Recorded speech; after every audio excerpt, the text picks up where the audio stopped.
I'll turn that all the way around. We are in 2 Corinthians chapter 13. 2 Corinthians chapter 13, the last chapter of the book. Have I got this up high enough? Am I loud enough? I hate to be not loud enough, but I don't really mind being too loud. I kind of like being loud. At least I can hear myself. I like to ask questions, so we're going to start with one.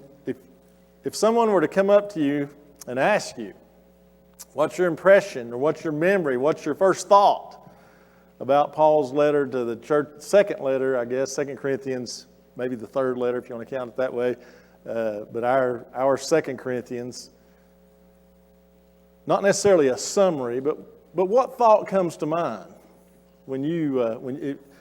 this actually, honestly, for me, this is probably the first time I've ever, in an in-depth way, studied 2 Corinthians. And so if you had to say the first thing that came to your mind about 2 Corinthians, what would it be? I would say Paul had a thorn in his side. Paul had a thorn in his side. He does mention the thorn, and it could very well be the accusers, right? Aggravating him all the time. Anybody else? His vision? I would say that it sums it up in the first chapter. God of all comfort. He was being comforted by him, right? Very good. I would agree with those. In fact, I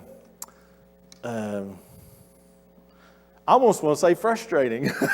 It frustrates me for Paul. Okay, how over it. I mean, I did the daily Bible challenge, coming up with the questions for that, and it was just like over and over and over again about these accusers, okay, and what they'd accused him of, and how he was defending himself against them. Was it last year when I taught the book of Isaiah, or tried to get through some of Isaiah, and it kind of wore me out too. How he was just, he was, what is the weeping prophet, and he was constant, which warnings are good. Warnings, we need warnings, and certainly Israel need warnings, but it was like warning after warning after warning. It was just constant. And so it can grind on you as you're studying it, or at least as you're trying to prepare material for others to study, when it seems like you're repeating yourself that many times. And that really is kind of my first thought. In fact, I hastily put together, I went through each chapter just about an hour ago, reading real quick to try to kind of summarize how many times, and I kind of do it, I was doing it by verse. If you had to put a percentage of the number of verses, there's 257 verses in 2 Corinthians. If you had to put a percentage of how many of those did Paul actually, when I say refer to or talk about these accusers, it's really, it's not like necessarily the verse had to actually, but maybe the paragraph. I included all verses in the paragraph. If he, at any time when he was making, trying to say something that should be done or should not be done, he would either throw in a little point about the accusers. I counted that whole paragraph. What percentage do you think? Would you say it's 25%, 50%, 75%? One of those three. I got 50, I got a 25. 73% of the verses in the passage that verse is in, he either mentions the accusers or he is defending himself from something that they've accused him of. It is just a lot. And and I did use the word frustrating there a moment ago, but does that seem, what, now this, you got to know, I guess you got to peer into my brain here, because this question is not going to get you to the right answer, I don't think, but is there anything about that, or what is frustrating about that? Why is that frustrating? Other than the fact that obviously Paul thought about it a lot, and it was burdening him. I'm not going for that, but is there anything that kind of seems odd that he keeps talking about this, as opposed to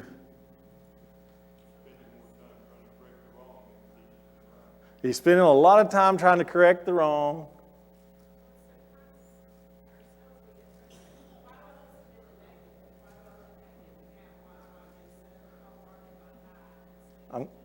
I would do well to repeat what you said for those who can't hear you, but sometimes I'm going to have a hard time. I can't even remember what you said. Sorry. I already said I was tired. If I start talking about something else, boy, that one's gone.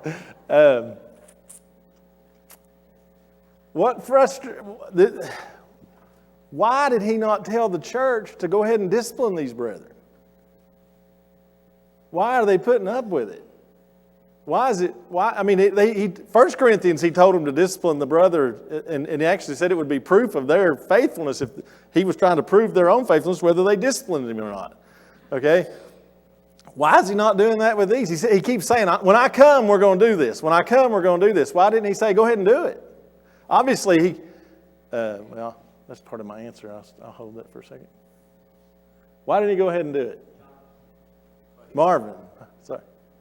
You know, when I think about Second Corinthians, I think about how strong the faith Paul would have.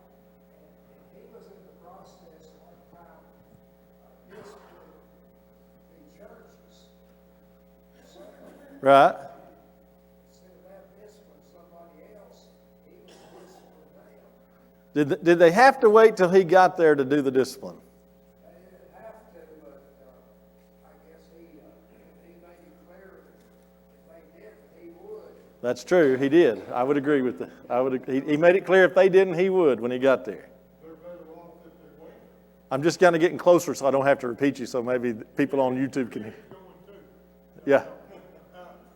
They're better off having waited on it because they got it right once he got there. Well, we don't have a record after he got there, so we don't know exactly what happened. But yes, Brian. Do you think he was teaching growth? Do you think he was teaching them that they had that process and they needed to grow in their faith? That's not a bad thought, but I've got a different thought.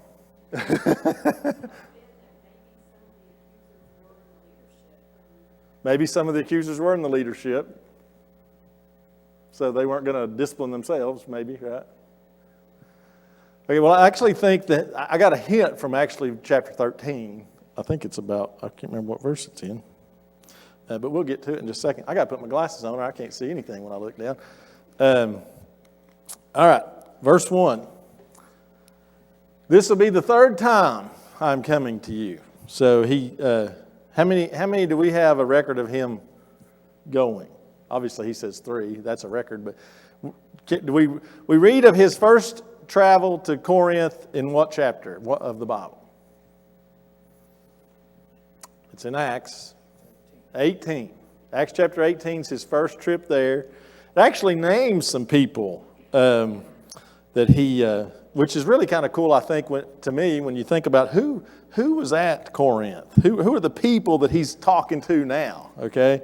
So in Acts chapter 18,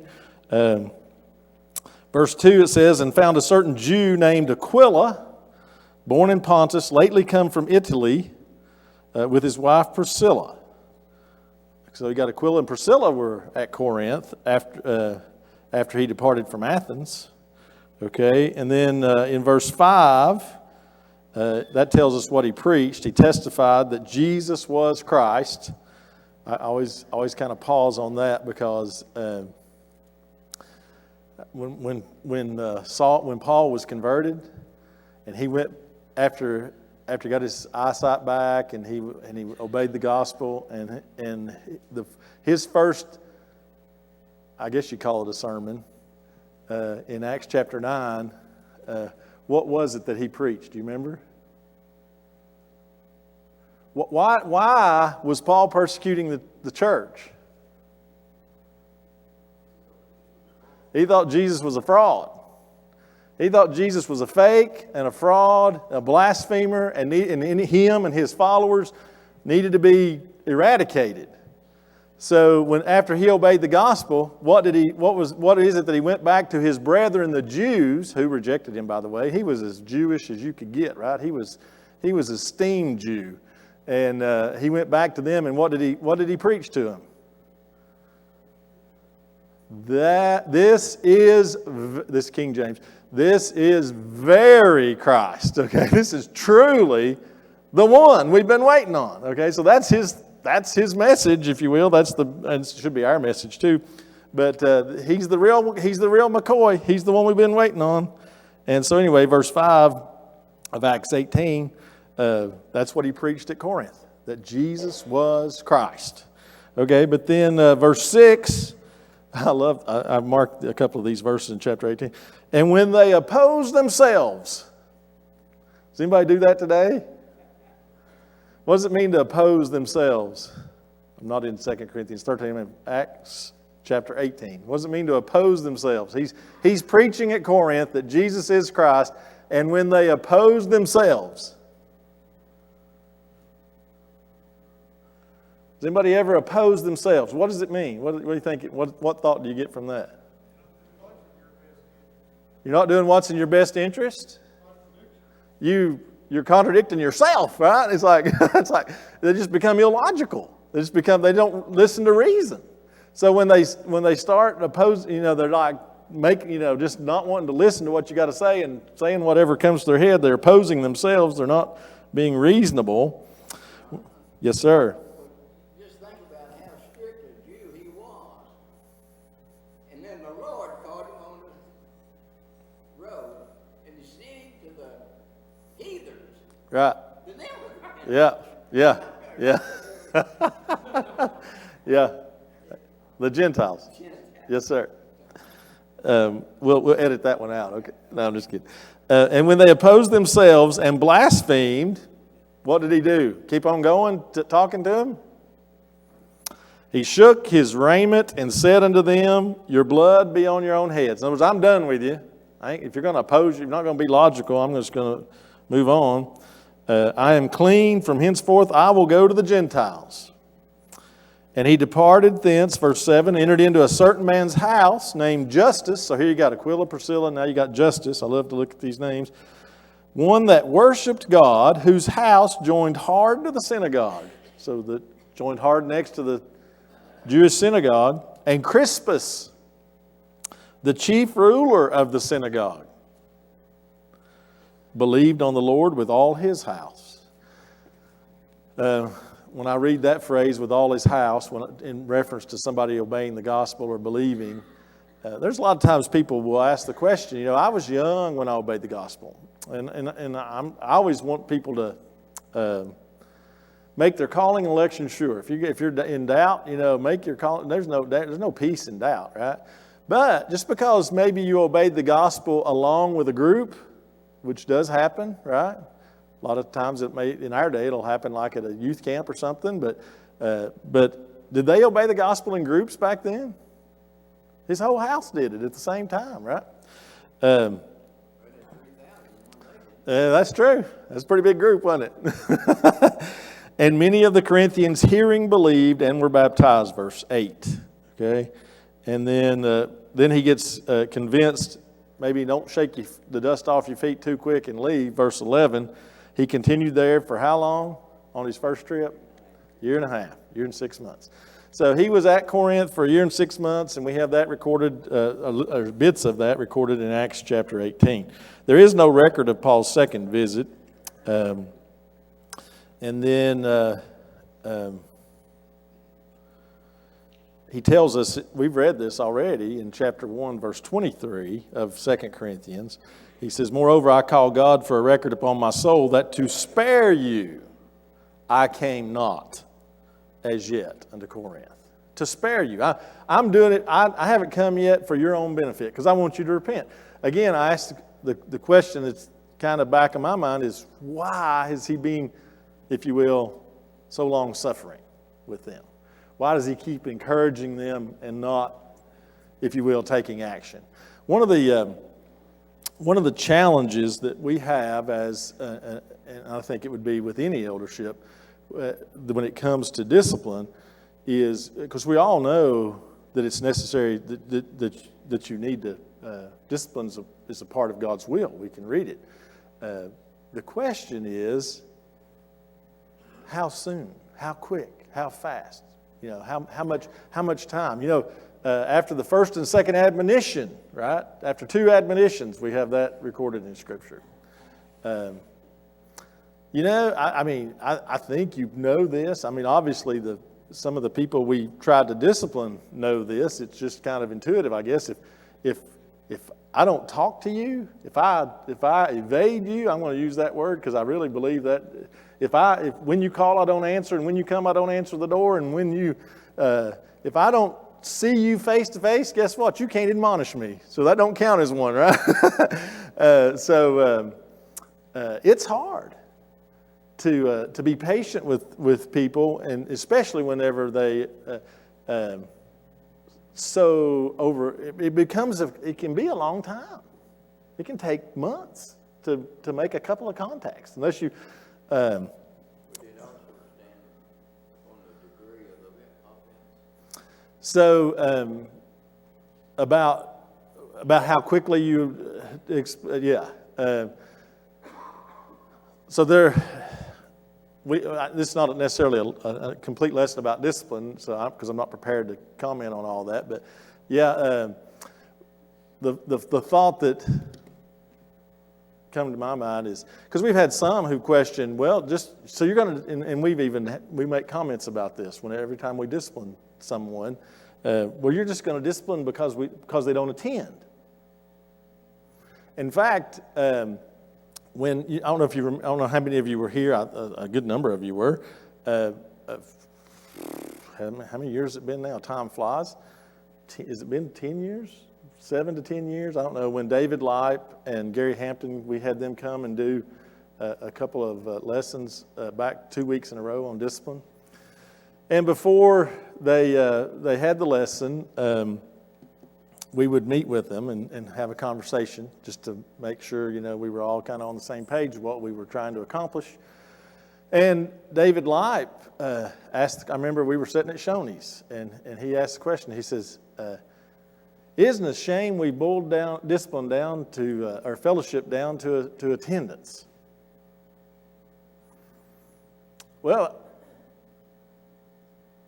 that kind of struck me. I mean, I thought about it I've thought about it since then. I haven't forgotten it, right? That's however many years that's been. I hadn't forgotten it.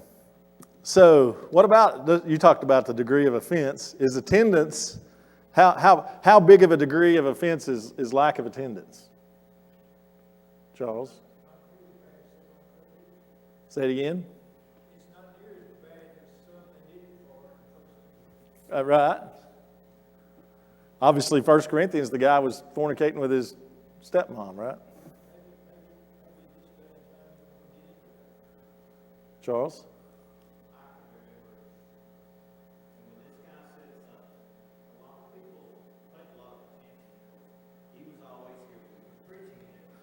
I'm going to get closer if you're going to talk a lot, so these people can hear what you're saying.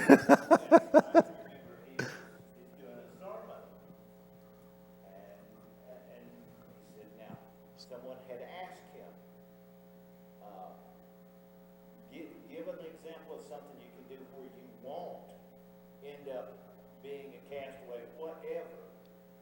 And I thought, that's the clearest thing I've ever, and it was so simple. He said, don't not come. He said, in all the years of preaching, he had never seen a faithful Christian that didn't eventually, maybe a time or two, then 3 or 4. But he said, as far as somebody that comes regularly, he said, they stay faithful. Okay, so just to move along, my reasoned response to, isn't it a shame we just consider fellowship as attendance, or we boiled it down to that. I can't see into your heart, can I? I mean, I can see your actions. I can see what you do, and I can see what you do on a consistent basis. As a shepherd watching a flock, I can't know everything that's going on in your brain. I can tell if you come to eat, spiritually speaking.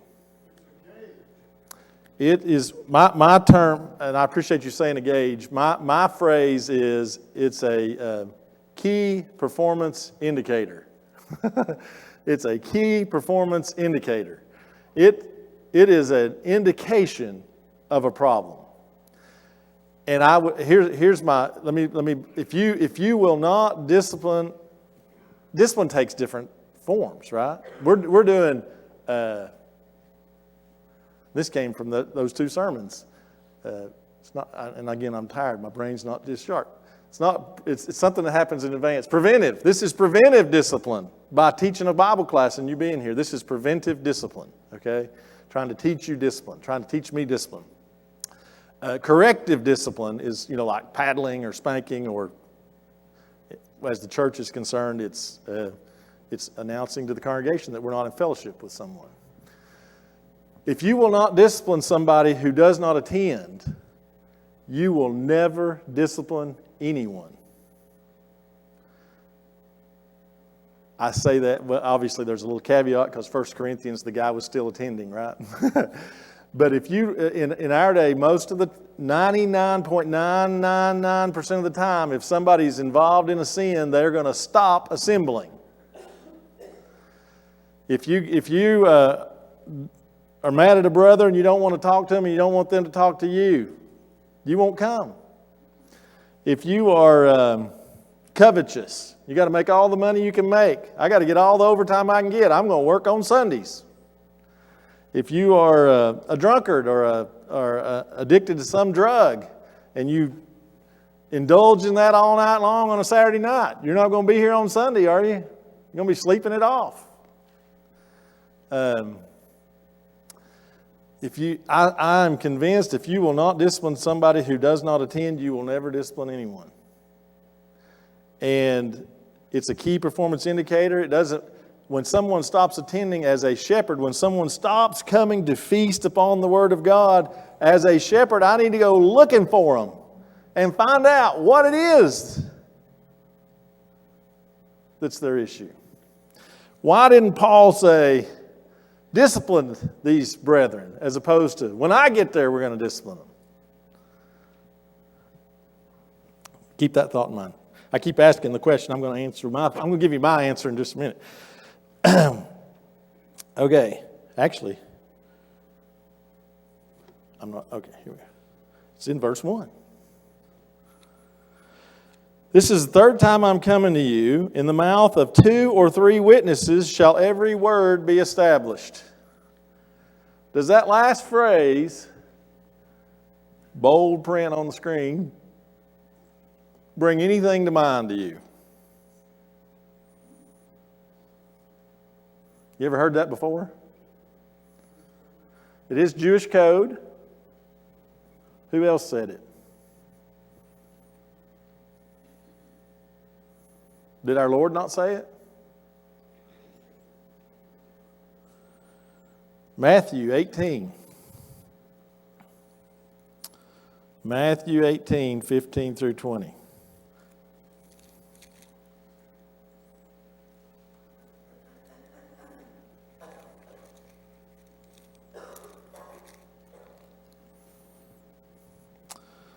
Moreover, if thy brother shall trespass against thee, go and tell him his fault between thee and him alone. If he shall hear thee, thou hast gained thy brother. But if he will not hear thee, then take with thee 1 or 2 more, that in the mouth of 2 or 3 witnesses every word may be established. What's being described here in Matthew 18? Got a lot of 18s tonight. Matthew 18. This is when a brother sins against me personally, right? This is the code. This is the method. This is the system of how to accomplish correction. You think Paul might consider these erring brethren as sinning against him? Obviously, it's affected the church. You can't could Paul just call them up and say, hey, because he's supposed to go to them, right? Could he just call them up and say, hey, we got this problem. You're saying this about me. Couldn't do that then. He had to write a letter. And he obviously has written it to, maybe it's addressed to to the 2 or 3 witnesses. Well, actually, he says it's to the whole church in Achaia. So it's to a broad group. But still, the thought came to my mind that perhaps this is not, Paul sees this as a sin against him and not necessarily, I don't know if you can make that distinction. That's why I'm going like this. But that phrase, in the mouth of 2 or 3 witnesses, because he's warning them. When I get there, 2 or 3 witnesses are going to be able to confirm that you've done this about me. Anyway, I don't know how that plays in. I think that might play into why he's being so long-suffering. All right. I told you before and foretell you. Let's see, let me read from the King James. I have told you before and foretell you as if I were present the second time, and now being absent, I write to those who have sinned before and to all the rest, that if I come again, I will not spare. In other words, I'm going to take care of this when I get there. Since you seek proof of Christ speaking in me, who is not weak toward you, but mighty in you. It's in verse 2, 3 times. He kind of does this with a play on words. It's 3 different forms of of a related Greek word. I told you before, and I foretell you as if I were present the second time. Being absent now, I write to them which heretofore have sinned, and to all other, that if I come again, I will not spare. So I've told you before, and I'm telling you ahead of time, those who which before sinned, and to all the other. I just thought that was interesting that he did that play on words. He warns them in advance. This is a part of his style, how he does this. The impenitent Corinthians and anyone found in sin when he comes, that is, those who had done this against him, and if there's any more, that if I come again, I will not spare. The purpose of issuing this final warning is to allow them one more opportunity to repent and to mend their ways, for he is still hopeful that they will respond with humility and obedience, and so make it unnecessary for him to descend on them with a display of severity. He doesn't want to do this. Is discipline something somebody enjoys doing? Did your mama enjoy spanking you? My mama did not, but she did it a lot. She got pretty good at it. It's going to hurt you more than it hurts me, right? That's one of those deals. Does anybody, it would be so easy, and I understand how it happens, to put your head in the sand and say, well, let them, maybe they'll figure it out. Maybe they'll figure it out. Maybe they'll get better. Maybe they'll come back. Maybe they'll... Brother Clyde shared this with me. He doesn't even know I'm going to say this. I didn't even know I was going to say it. Ezekiel 3.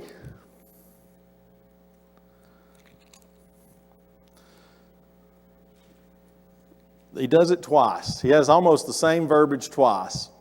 Ezekiel 3, I'm going to start reading in verse 17. Son of man, I have made thee a watchman. That's God talking to Ezekiel. He said, I made you a watchman. Who, I've heard preachers apply this to every member of the congregation. I've heard preachers apply it to themselves. I would love for it not to apply to me, okay? And you say, well, it's Old Testament. Don't apply to me. Who are the watchmen of the church in the New Testament? The shepherds, the elders, right?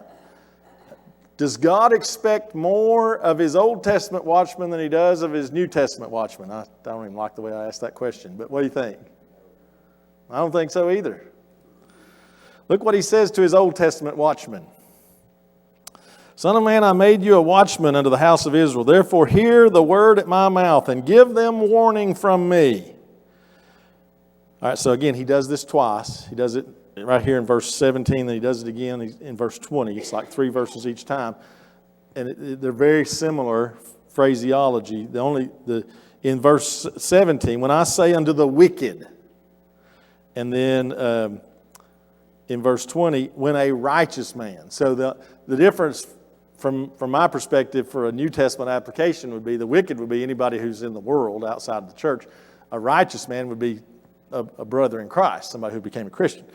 When I say unto the wicked, thou shalt surely die, and thou, watchman, givest him not warning, nor speakest to warn the wicked man from his wicked way to save his life, the same wicked man will die in his iniquity, but his blood will I require at your hand, because you didn't warn him. Yet if you warn the wicked, and he turn not from his wickedness, nor from his wicked way, he'll die in his iniquity, but you've delivered your soul, because you warned him. Now, verse 20, the righteous man, the member of the church, if you will.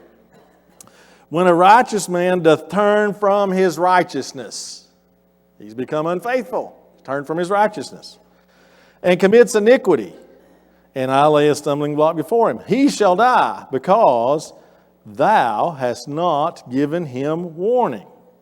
He shall die in his sin. His righteousness which he did before shall not be remembered, but his blood will I require at thine hand. Watchman, who didn't warn him. Nevertheless, if thou warn the righteous man, and the righteous sin not, and he doth not sin, he'll surely live, because he is warned, as thou hast delivered thy soul. Pretty scary, sobering consideration. So you can call it selfish, if you will. If I participate in discipline, it's selfish on my part, because I want to save my soul. I do not want to. I want to warn you. I want you to warn me. Who gets turned over upside down somewhere, as a sheep does, doesn't want somebody to come looking for them and turn them back upright, because they can't get upright on their own? Who doesn't want other people to try to help them get back? Well, people don't like it for some reason. They don't understand it, don't grasp it. But maybe they will before it's too late. Yes, sir.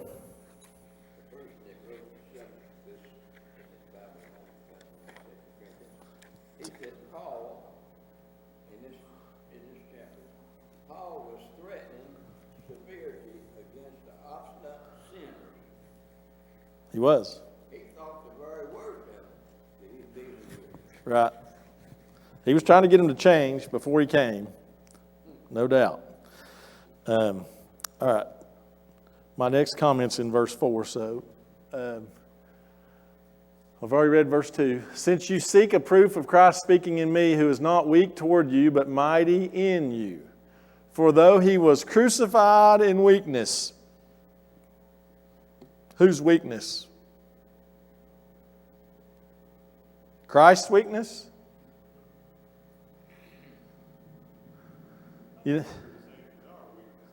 Well, Hampton was the only one that was saying it was. In our daily Bible challenge, we're using 4 commentaries. We're using Kaufman, McGarvey, Contending for the Faith, and Gary Hampton's.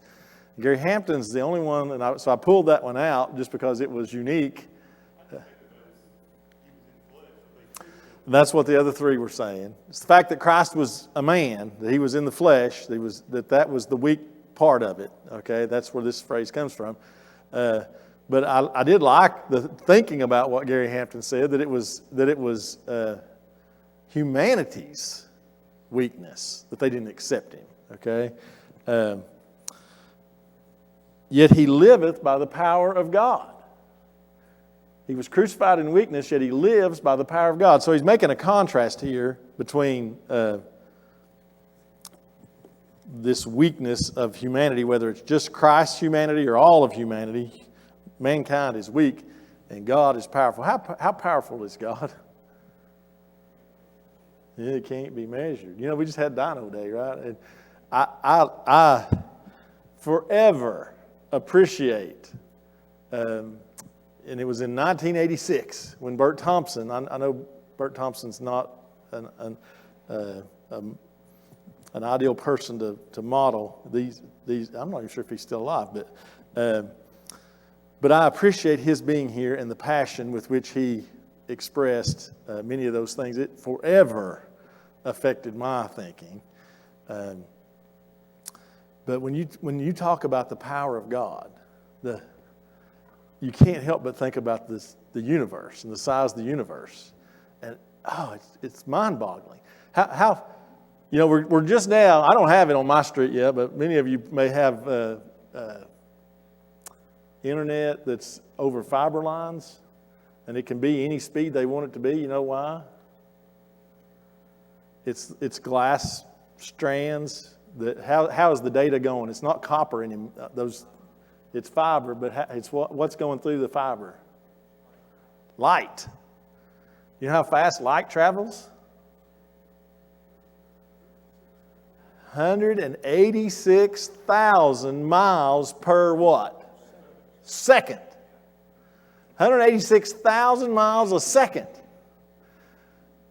You know, I could talk about this all night, and we're not going to get much further, but I can remember coming back from Knoxville on a Saturday, and one of the space shuttles was taking off.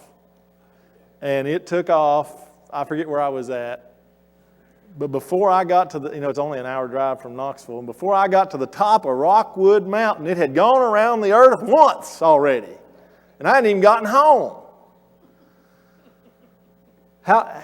And the space shuttle doesn't travel at the speed of light. I don't know how fast the space shuttle travels. What's the fastest that, I don't even know how fast they travel, but what's faster, the speed of light or the speed of sound? Light. How fast is the speed of sound? So you're going to have to say it because I don't know it. Say it like 750 miles an hour.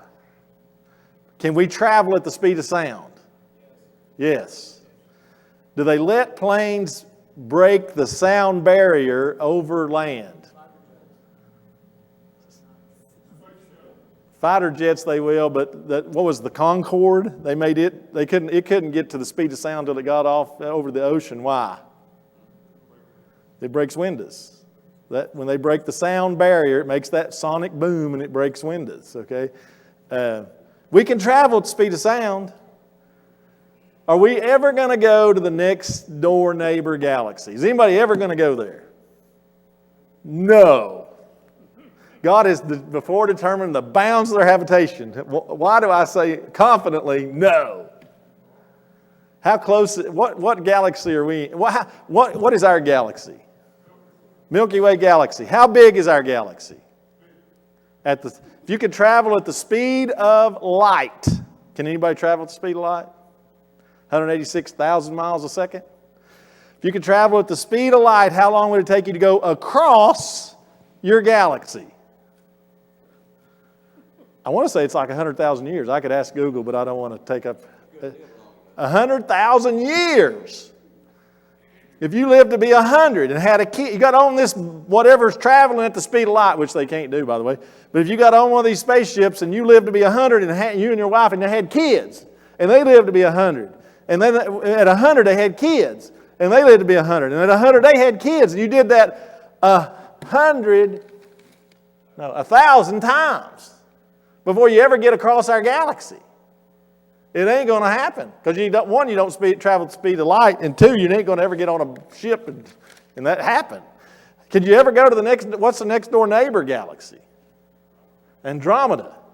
Again, ask Google when you get home or type it in right now. How long does it take to get to the Andromeda galaxy at the speed of light?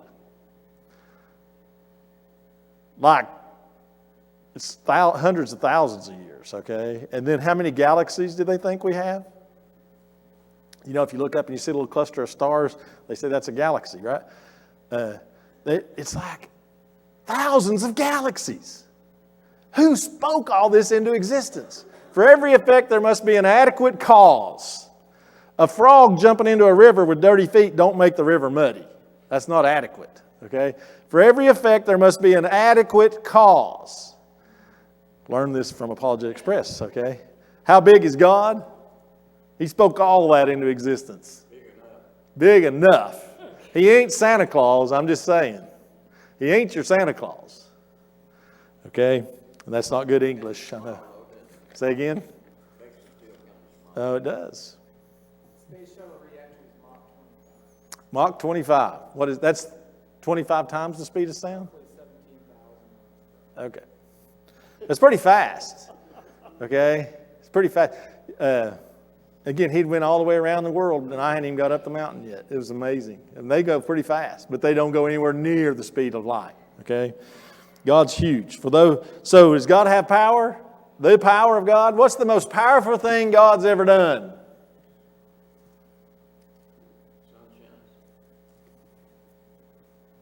Well, I mean, it's debatable, I guess, but what's the most meaningfully powerful thing He's ever done?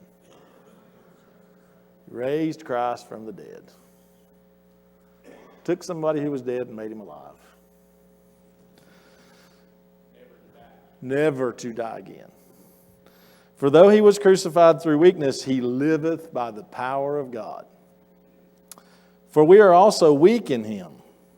Paul's weak. Paul's suffering persecution at their hands. Just like Christ suffered persecution at the hands of those who killed Him. The Son of God, the one who spoke the world into the universe, let people kill Him. We're also weak, but we shall live with Him by the power of God toward you. I don't know what version I'm reading. I think am I reading the same thing you got on the screen? I don't know. All right, then he says, examine yourselves, whether you be in the faith, prove your own selves. He's kind of turning, and the bell's getting ready to ring, he's kind of turning what's been happening to him back on them. He said, you've been examining me. You need to look at yourself. Examine yourselves whether you be in the faith. Prove your own selves. Know ye not your own selves how that Jesus Christ is in you, except you, and if He's not, then what's a reprobate? Does this say it again? That may be how we define it. This word that's used in the Bible, it means to not stand the test. He said you need to test yourself, and if you fail the test, that's one who fails the test is a reprobate. And he uses that word like 3 times here, again, to say things for emphasis' sake. Yes, Dennis, speak loud.